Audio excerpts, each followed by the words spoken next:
Bismillahirrahmanirrahim. Assalamualaikum warahmatullahi wabarakatuh. Jadi saat ini saya berada di kebun salak ya. Jadi kita lihat ya buahnya, tapi belum siap panen ya teman-teman ya. Jadi pohon salak ini supaya bisa berbuah, dia harus dibantu penyerbukannya oleh manusia ya. Karena salak ini pohon jantan dan pohon betinanya itu terpisah ya. Kita ambil contoh ya. Nah, ini dia teman-teman ya. Jadi ini contohnya bunga betina ya, betina seperti ini. Dan nanti itu harus diserbuki dengan bunga jantan.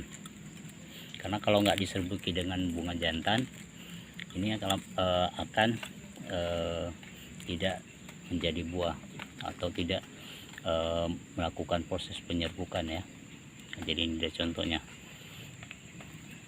Jadi salak ini salah satu tanaman yang penyerbukannya itu dibantu oleh manusia.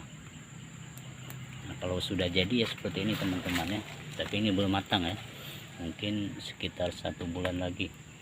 Dari mulai berbunga sampai dia bisa dipanen itu butuh waktu biasanya sekitar 5-6 bulan. Oke.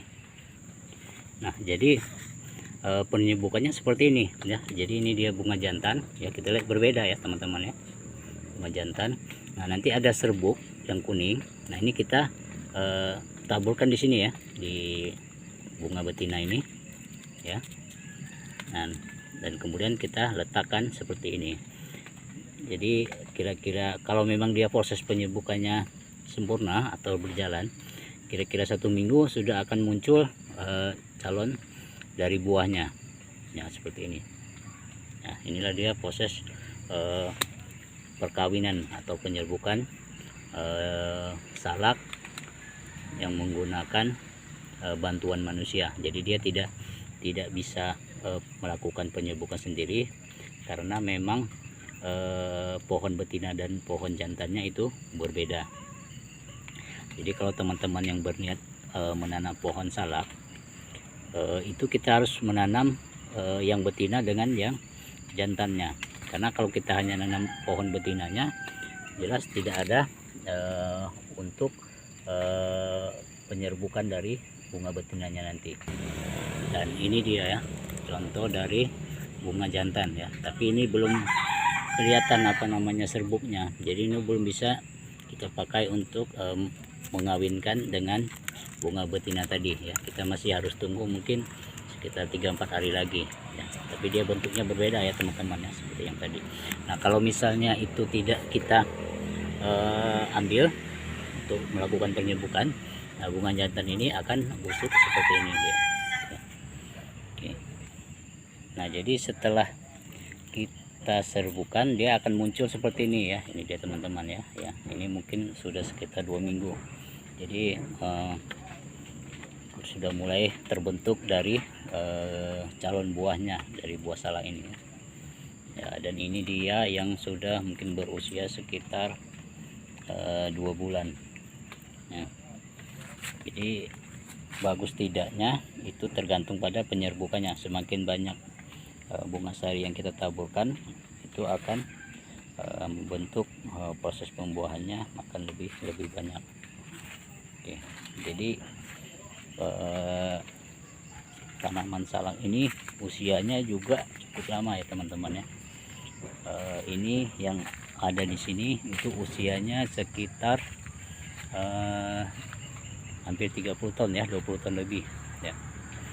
Dan pohonnya juga ya seperti ini ya. Jadi dia tidak besar, dia hanya meninggi ya seperti ini ya teman-teman ya. Jadi dia tidak akan besar, hanya sampai seperti ini.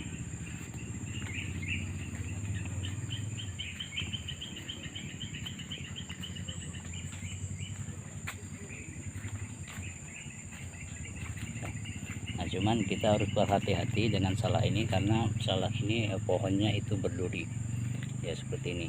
Karena kalau durinya yang halus ini kalau menusuk kulit dia akan menyangkut di bagian kulit, jadi harus hati-hati ya teman-teman ya. Ya, ini juga salah satu dari contoh bunga jantan. Ya ini dia teman-teman ya, bunga jantan yang sudah siap juga untuk melakukan penyerbukan ya. Jadi sudah kelihatan ini dia warna kuning dari serbuk-serbuk bunganya tersebut ya. Namun bunganya, serbuk kuningnya itu banyak yang hilang karena dimakan oleh serangga, jadi kita harus cepat mengambilnya ya. Ini dia, jadi kita akan ambil ini dan kita akan lakukan penyerbukan ya terhadap bunga betina yang baru muncul ya. Ini sudah proses sekitar 3 hari ya setelah di serbuki dengan bunga jantan. Oke teman-teman bisa lihat ya. Oke, kita akan melakukan penyerbukan ya. Jadi kita buka, ini akan keluar dia serbuk sarinya ya, dan kita akan